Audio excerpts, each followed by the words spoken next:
This is Howard from BigHBricklin.com, and today we're going to do a side-by-side comparison of the three types of pop-up headlight systems available on Bricklin's. Car number 1 has the factory vacuum headlights.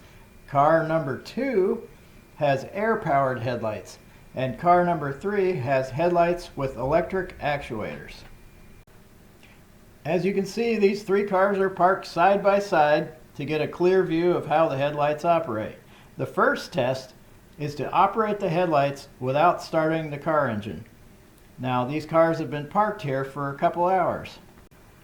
I've recruited 2 highly trained Bricklin headlight operators to help me turn the headlights on the count of 3. Headlights on at the same time.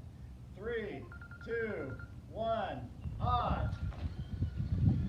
Hey, what's going on over there? Factory headlights aren't even working. 3, 2, 1, off. Alright, now start the engine. There we go. So what exactly happened to car number 1? With the engine off, there was no vacuum in the headlight system. They won't even go up. With a leaky system, when you start the engine, one or both headlights will bob up and down. With a severe leak, the headlights stay up all the time.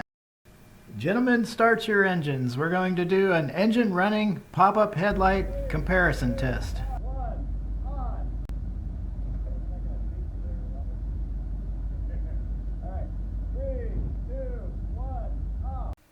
There we go.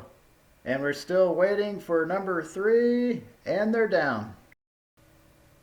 There it is, the side-by-side comparison between the factory vacuum, the aftermarket air-powered, and the electric-powered pop-up headlight systems for your Bricklin. And we almost forgot to mention custom headlights. If you have any questions about these headlight systems, feel free to contact us at BigHBricklin.com.